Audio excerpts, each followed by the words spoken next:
Few questions about questions. Yeah, because I'm going to persist in saying that I think questions are the answer to hold change a conversation into a discussion and leads to persuasion. That's the horse I'm riding. And so questions become important to me.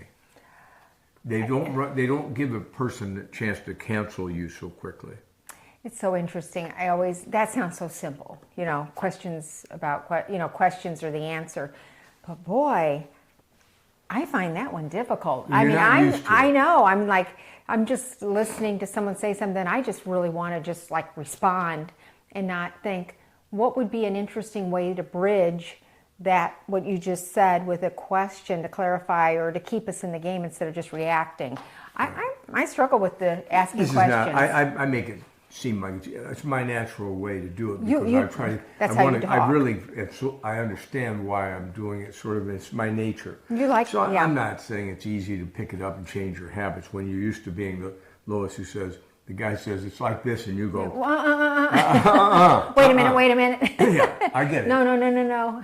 It takes time. Yeah, it's And you may even you may not agree with me when we're done with this, right? You can say, well, that old man's wrong again. But I'm saying to you, I think if you really think about this, these are aids to help you relax in life in the first place and ask questions. And certainly sometimes you ask because you don't know. Sometimes you ask because the other person doesn't know and you're trying to get them to think it through with you. That's what I'm really aiming at most of the time, okay? Well, and a lot of times I think a question, like interior design, I'm always, working on, why? So, is there a reason? For example, one guy, I picked out a bunch of bird things for his library and they were perfect. And he was like, oh, no, definitely not. I'm like, instead of just going, oh, okay, bad idea. I said, oh, obviously there's some emotion behind this. Well, tell me why no birds? And he said, I was bit by a bird as a child. That was a good little school for me at that point because I thought the way he said it, with the response, I felt very personally attacked, like I'd really done a bad job thinking about his library. It wasn't anything about me, it was about this bad experience. And anyway, that's just And you should realize that this particular idea of asking a lot of questions and leading discussions is really necessary in my mind because of the weakness and fragility of the average person you're dealing with. True. Okay, so that's why all these things about discussions and all that seem to me to be essential as a foundation, but you might disagree with me. No. Okay, so Lois, let me ask you this. Do questions lead to progress in relationships? Now, I'm not, apart from whether they're Christian or any other thing, I'm saying do questions. Oh, totally. If someone asks me a question, I feel loved. I feel like they actually want to hear me talk instead of just, please sit there and listen to me talk. A lot of people just want to talk and you're supposed to be the one that just takes it all in for them. But when they ask me, yeah. All right. Do questions, really earnest questions, foster trust? I'm not talking about normal, your mind's a million miles away. I'm talking when you're talking to somebody and you realize that person's important, right, in God's mind. Then you look at them, you answer earnestly, right, and you question earnestly. It's not a trick, a gimmick. Yeah, it can't be manipulation. No. Like I'm gonna do this to herd you over to here. Like so much sales, all the sales pitches that we learn how to do. It's like you ask this because you're trying to get them over there. No, it's just like really care. But if you really do care, can people normally can they assess that and say this person cares? Yeah, I think so. We all do that. Even if we're mistaken, we make that judgment. We're like, this person's really hearing me. This person really cares what I'm saying. So when you do that, you're not saying to yourself, my trust has just grown in that person, but that's what happens. And, right, because you're creating a true relationship because you're not just spouting to that person. And we all want relationships like that. That are trustworthy. How about do questions permit probing? What do you mean by probing? Well, like if you say to me, when we first meet, and you say to me, I'll tell you, my view of it is I had a good life, a good upbringing, but some of it was not good.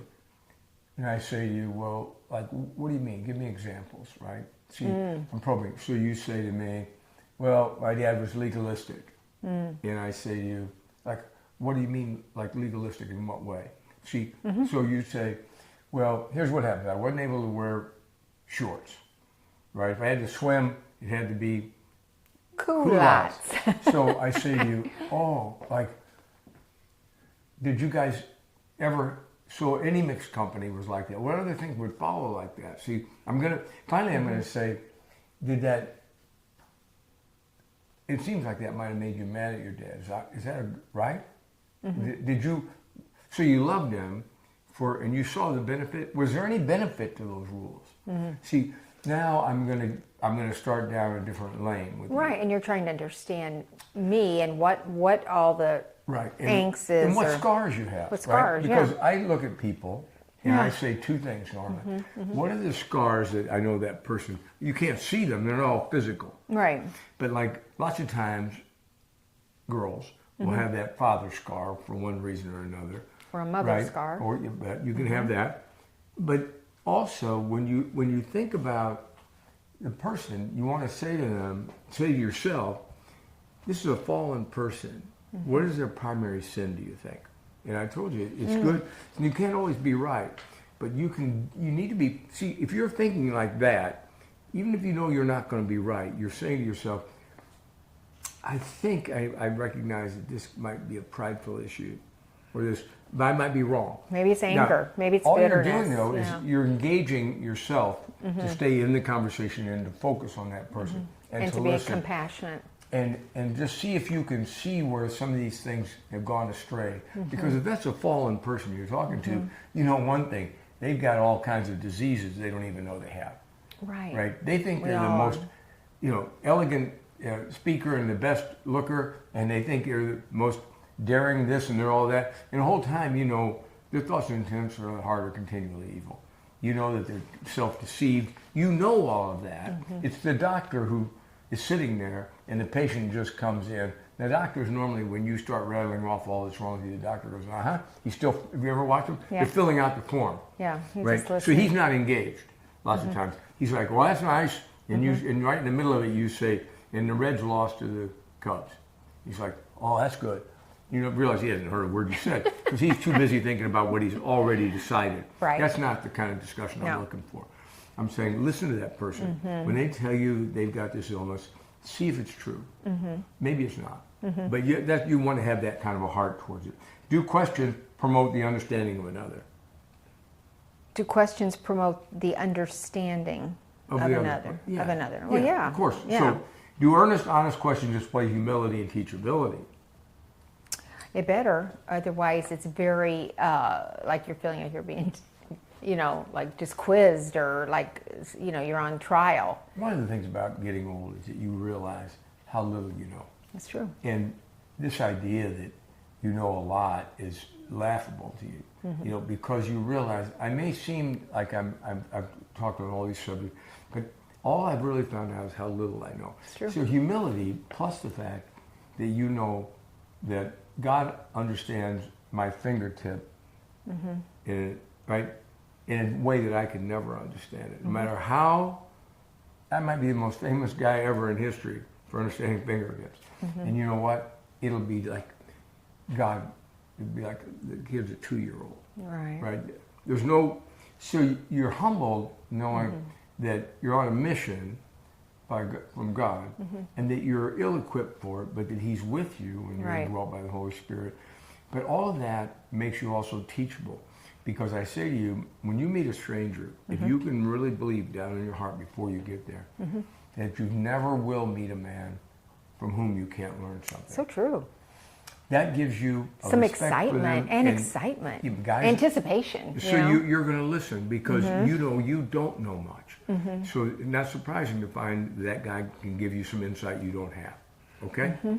So how about a couple of thoughts about follow-up questions. Now I'm just going to go through this. I was going to go through this more thoroughly. Let me give you a couple. So these are PDFs that you can print out. There's going to be a lot of like all this conversation and stuff is under, which is helpful. I'm just going to cut through a little bit here. Okay. So these are examples, and I didn't I didn't go to a lot of trouble. Here's the thing that troubles me. I'll say things to continue a conversation. Like, here's the thing that troubles me. And then I'll be like, if if I follow that line of thinking, where does it lead me? See, so I'll get them, like if God didn't exist, I say, well, where would it lead us if we thought that through? Just saying that in a normal conversation with somebody. Here's what troubles me. I thought it through and I'm not sure where I'm supposed to end up. Right? Okay, so this is really important because just thinking through how to ask a question, I was at a dinner table the other night and I couldn't even come up with how to interject it, but this would have been helpful. Just knowing to start the next sentence with this line that you just said. That's helpful. Yeah. Yeah. So I'm gonna write myself a note, something I want to add actually. Okay. Okay. So the next one is, do you mean, and then whatever you're talking about. What was your conclusion? Just to reiterate what they've said and why they said it, or just to let them hear it out loud again, or maybe you didn't quite understand really. They can maybe rephrase it. Remember, it just helps the clarify. The premise is this. If you don't come to the conversation with your own agenda, more than saying, I'd like, at the end of this, I'd like to be able to persuade you about Christ somewhere down the road. Right. But if you are talking to somebody, I never know what I'm going to say till I hear how they respond. And that prompts my next question. And then when they respond again, it'll normally prompt another question. Okay? So that we're continuing this dialogue, right? And that's all I'm trying to do. I'm not trying to win. I'm trying to continue the dialogue. So, like, did anything he said surprise you? So if they have a favorite author, instead of saying, I've read his book, I'm more likely to say, I don't know him, but I always ask myself this question when I'm through. Did he say anything or write anything that surprised me? What would you say if I asked you that? I'll say those kind of things. It's because people sometimes draw a blank. Yeah, or they stop and think a minute and try to sort back in their thinking. And they never get tired of it. If they really have read it, if they're not just lying to you, right. Then they'll be like, I was surprised. He had a certain view that I just didn't understand.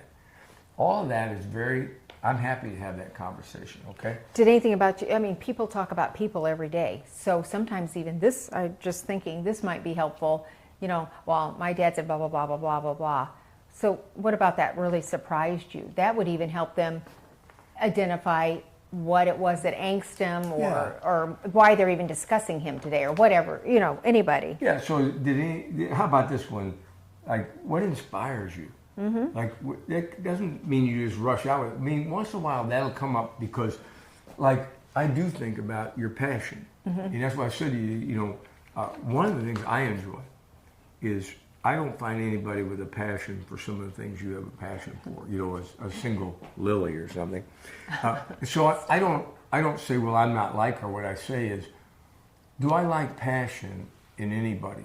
Yes. If somebody's passionate about the Cincinnati Reds, right? I'm willing to listen. Maybe people are, it could be quilting. It doesn't matter. No, so I'm watching because I delight in seeing people who are passionate about anything.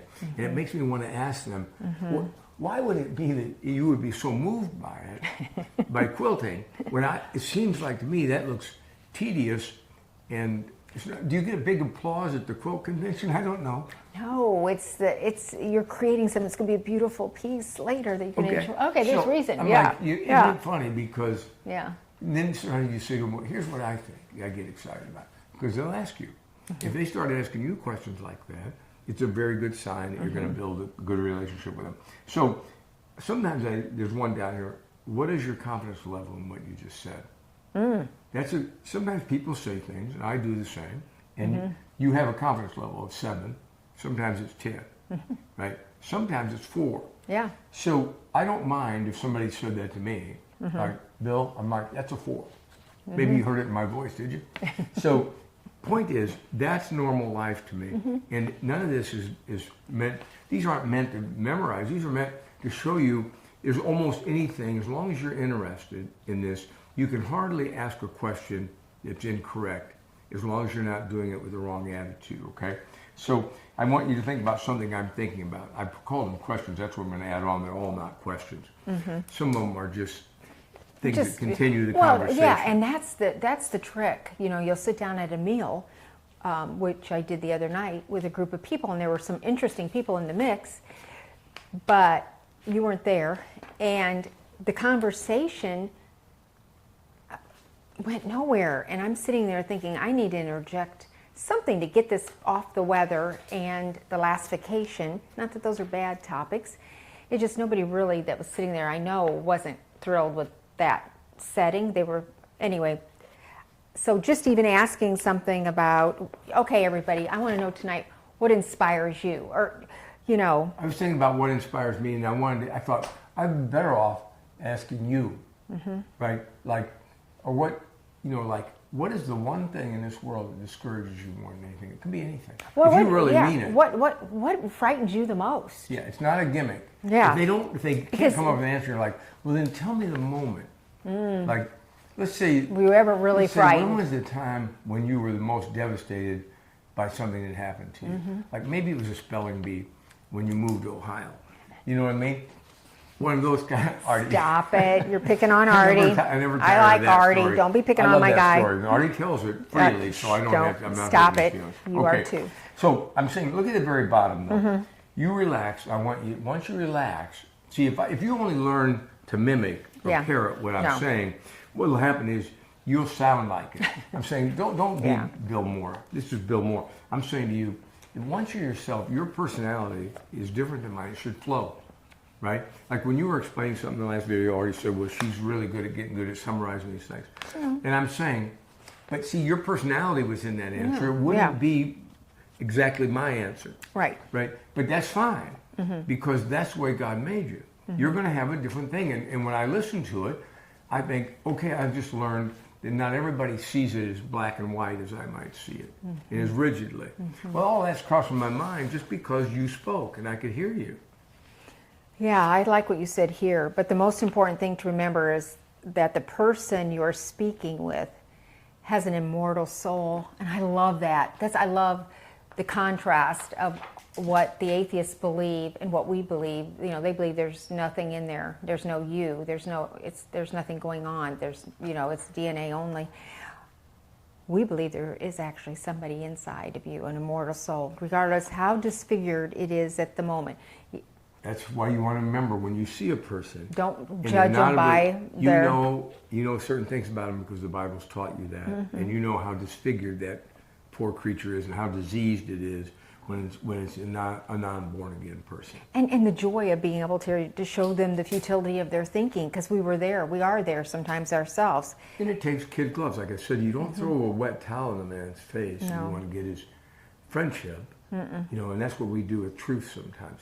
So in the next paragraph, I'm talking about something that's dear to me. I say it so many times. You can only give the truth, the light. You can't give life. That's up to God, right? He alone creates and recreates. And when you see that, you say, well, Bill, that's kind of a doctrinal thing. I'm like, it's a premise that I have to live by because I know it to be true. So you're saying just speaking out the truths of what Christ has said and the principles and things that are reality about life and meaning and purpose and morality and the beginnings and the endings from a Christian perspective. Right. You can shed light on that. But it is God who gives a person the ability to see it and understand it and embrace it or believe it. I mean, it's like this. If the Apostle Paul were to come back today, and all I said to him is, the rest of your life, I'm going to parade persons by you, one by one, right? Okay. And I want you to give them what we understand about Christianity. Okay. Because you're better at it than I am. Yeah, he'd be dynamic, right? Yeah, yeah. Now, if the Holy Spirit didn't open that person's eyes that was parading and recreate them, could the Apostle Paul, could he convert one soul? Not one. And when you say convert, that means change their mind, right? No, I mean change. In other words, everybody right now, does God stand with his arms wide open and say, come to me? I'm the creator of the universe. I'm this. Come, follow my commands. You say yes. Now, how many people after Adam have ever run to God when he talks Nobody like that? wants God. They run the other direction. Right. They love the darkness. Okay? Right. They hate the light. So I'm saying to you, if the Apostle Paul, with all of his understanding, can't persuade that person to be born again, if only the Holy Spirit is capable of recreating that man. Right. Right. And the divine and supernatural light that comes. I'm saying, then you just be satisfied with being faithful to what your job is, to give the light. Don't tell them lies. Don't tell them half-truths. Give them the truth. Yeah. Be winsome. Be Clear. Yeah. Be earnest when you're asking questions. You're hoping for these things. Pray for them, all that. But know the whole time, if somebody hears something I say and it's really meaningful and it leads to their coming to Christ and following Him the rest of their days, all glory be to God. It belongs to the Holy Spirit. It doesn't belong to you. Exactly.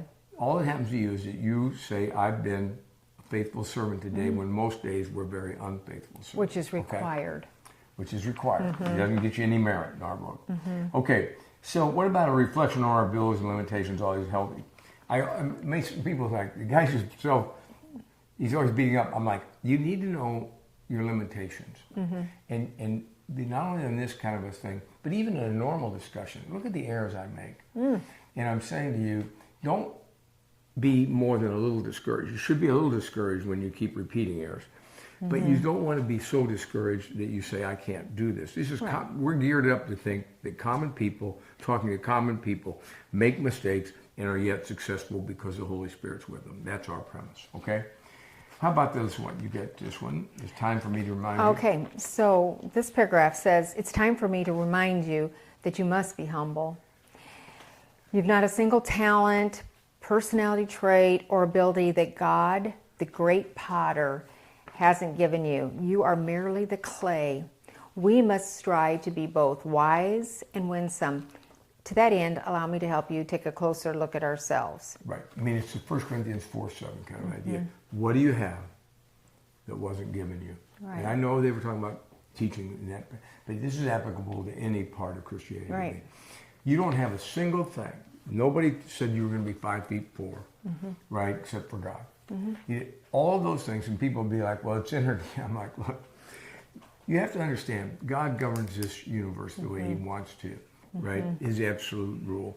So once you understand these things, you say, well, then, if I'm bright, why would I not be humble? Because He gave it to me, right? And humility comes in because whatever gifts you have, I assure you that you've used them improperly. You've used them for self-advancement. You've done all these things that were wrong. I'm certainly guilty of all that. But once you know that, you're like, not only don't I know much, but I've misused, right, all the tools He's given me. And once in a while, I actually am a serviceable servant. So that ought to keep you prayerful, repentant, and humble. Okay, Yes. Because I only say it about every page if you notice. And therefore useful, because we need to work on it. I need to remind Bill Martin to stay humble. Okay, now this next part is you, yes, you, and me. Let's take a look at ourselves. Okay, so you go ahead and then Just want to bounce through these? Yeah. Let's bounce okay. Do we like people who like us? Of course we do. Show genuine interest then in the person you're discussing something with. Do you truly admire and like the other party even while disagreeing with them? Then tell them. But here's what you do. Don't cross the line. Don't ever flatter them. Yeah. Because a flatterer is not only deceitful, but the flatterer is only interested in who? That Himself. person. Right? If I flatter you, that's why I say to people, if I can compliment you, and you know how I feel about this, if I say something to compliment you, I mean it. Right. I'm not throwing it out there. I don't give cheap compliments. But I want you to know that when I compliment you, you can take it to heart. This is how I feel about you. Because people have been lied to, and they get this blur between a compliment and flattery. And I tried my very best not to help that blur. I want to make sure I'm drawing the line. So manipulative. Correctly. Okay. Counterfeit empathy, passion, and sincerity will not do. Boy, I can find myself doing that sometimes, where you just, like, you're tired, you're not thinking about it, you know that's what you need to do, so you act like, oh, when it's like, no, you need to really step into that person's shoes and feel the right? Is that person's life more important than yours? You have to believe it. You have to practice This is the way it. that Christ lived. So can I do that? I don't think I do that very well, but I'm saying to you, I try to think that through and say, why wouldn't your happiness, like in your case in particular, I made up my mind from the beginning, why wouldn't her life and her happiness be paramount to me, and mine somewhere in the back seat? You understand? God will look out for Bill Moore. But I need to put you first and to think about it that way. Well, that's how I should when I meet strangers, and I don't always do that. Okay? How about this? Well, I'm back to now.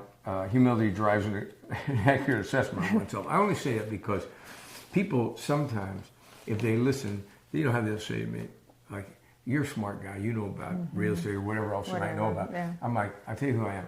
I'm the guy who bought part of Morton's Island in the Caribbean so that we could raise catfish, okay?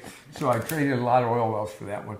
And I'm like, does that seem like a smart guy to you? Was there a place even? No, we never did get to go to the hotel that was supposedly there in the house, and we never got any return on it. The whole idea of selling catfish in the Caribbean was probably just dead from the go. The guy just conned us. But point is, if you, like I say to you, life is made up of moron moments for me. Yeah. And if you don't believe it, all you got to do is ask me sometime, and I'll just chain them together for you, and you'll be like, I don't even know why I trust Mr. Moore. But everybody has moron moments.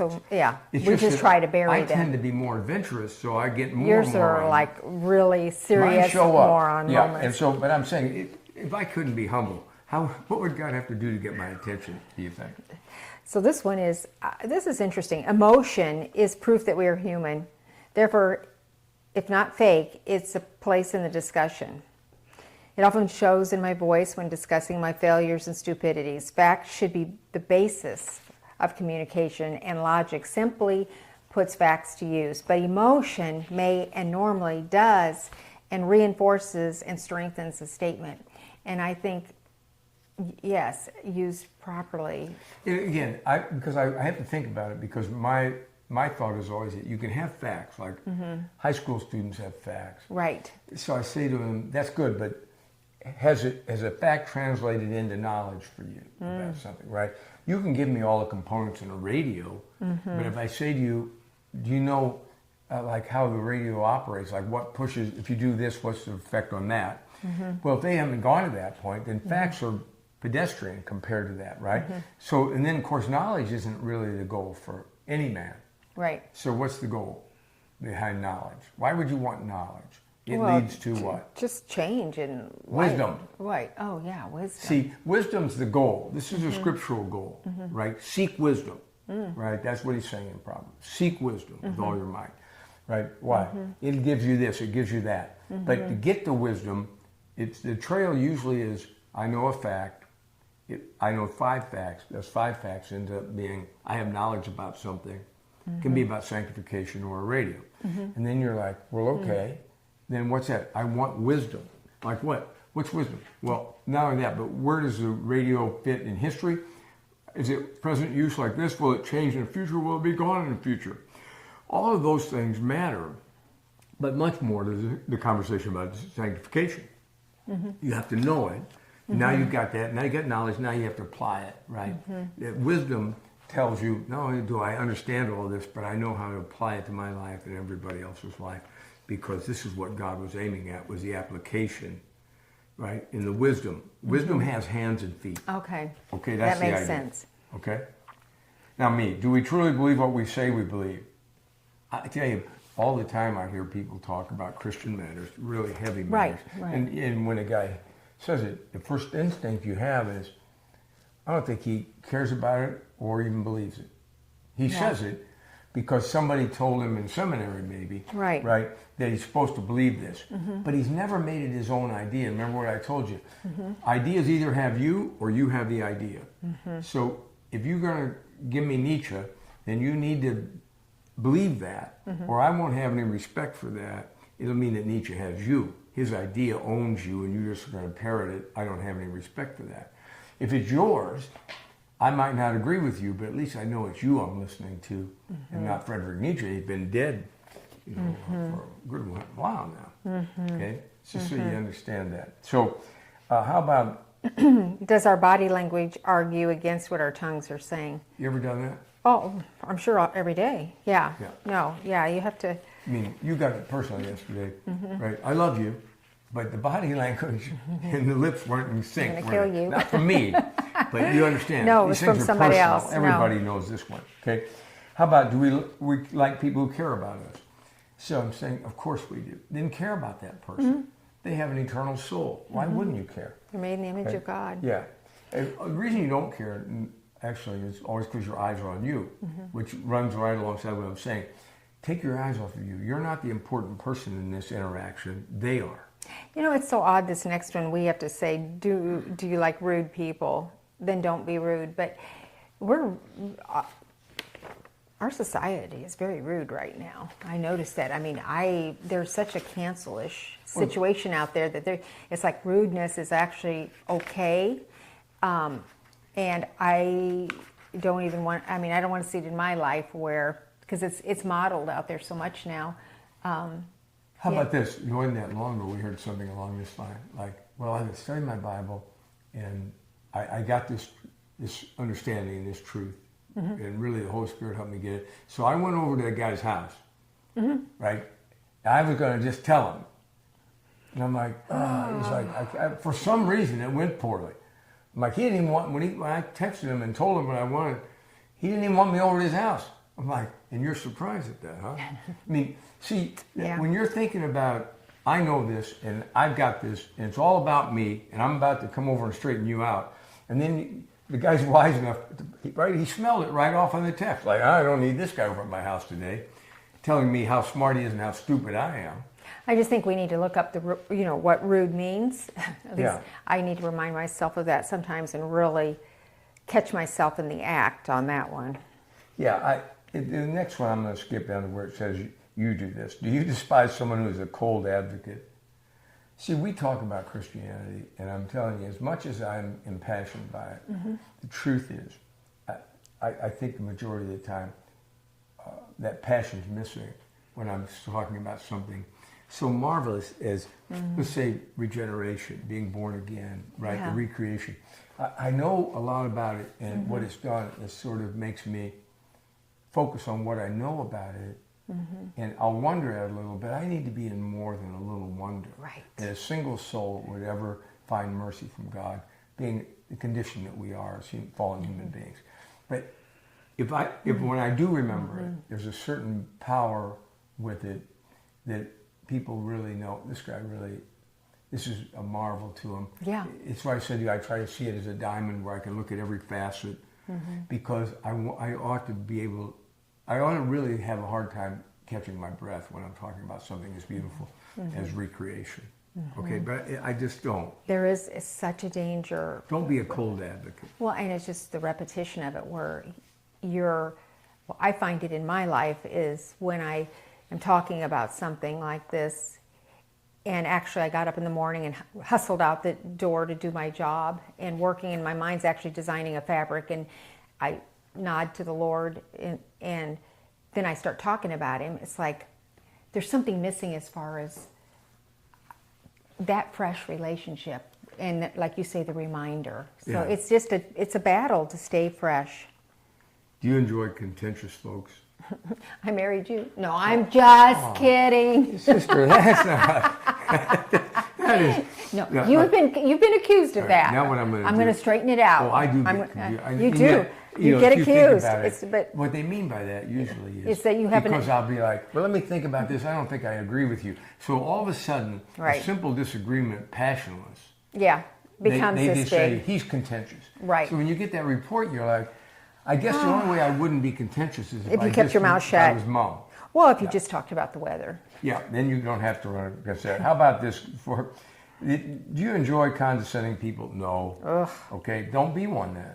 It's in the look. How about the last one? Do you detest canned approaches to everything? Yes. Oh, you're asking me? I hate canned approaches to anything. I don't like you to talk to your wife with a canned approach. But you know what the problem is, Bill?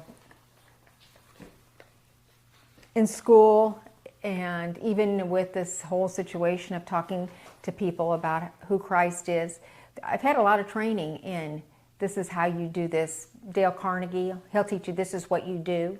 I mean, we're taught canned approaches every day as if it's a good thing. And it's a lazy thing. It shows a complete disregard for that person as an individual to me. Right. Even if I were a car salesman. Yes. Right? If you start saying, everybody who drives up here and gets out of his car, I got the same 4 things I say to him, I'm saying, well, you don't care at all about that guy. The problem is, though, I think a lot of people are lazy in their thinking, and they don't want to become, the individuality and the freedom to know some things and become passionate about it themselves, and then they'll have their own way of conversation. I don't know. Sales forces, we train people what to say, and it's so tacky. And I'll show you why they do it probably in the next one. But the idea is, I'm not afraid of the individual nonsense that comes out of people if you give them keys. Right. Right. You'll be like, this is why you don't do it. That guy's talking about who. I'm like, look, this guy was fearfully and wonderfully made. Yeah, that's true. Okay, and God knit him together in his mother's womb. Mm-hmm. He's not like any other person ever. Mm-hmm. He's different. He's unique. Mm-hmm. Therefore, can't I at least have that in my head when I meet him? Mm-hmm. I don't know which way to go. And sometimes you're like, well, Bill, it leads to a lot of crazy discussions. I'm like, yep, I get it. Sometimes these people get in a discussion car and drive you right off the cliff. But you just deal with it because your premise has to be that there's nobody like this guy. That's right. And maybe I'm the only person in God's mind who can really speak to this guy. He might be the most important person that walks into your world. I might learn more from him than any man I've ever. So I will hate all formulas. I don't care what it is. If the only time you give your wife flowers is on Valentine's, right? Anything that's a formula to make better her not think forget it, though. If you think that that's going to make, this is how I show her I love her. No. I'm like, you probably haven't met many women when you think like that, or maybe you've divorced a couple along the way. So really, questions are something not just to ask randomly, but to really consider and compose and think about as far as the beautiful bridge that will come into somebody else's life, because you've taken the time to come up with questions and you're prepared, and it's not about you being prepared and all that. It's because you're going to look into their eyes, somebody that God created in His image, to communicate. But here's the thing is a tricky spot. You can use these and say, Mr. Moore's just got his own gimmick. And I'm saying, no. Don't even, the things I threw out there are just one out of 100,000. Yeah. But I hate the gimmick thing. But I do want you to know that the way you find out about somebody when you think they're important is by asking a question. And if it's doubly so if you know that they're inherently weak and fearful. So it's your job to say, I'm going to make this person comfortable and I'm going to draw them out. And you can do that not with gimmicks, but with earnest conversations where you haven't got a formula. Like I said, I never want to know what I'm going to ask next till I hear what you say. I just don't know. I don't want to know that. Otherwise, I will turn into a gimmick man myself, and I detest it. Okay? Questions.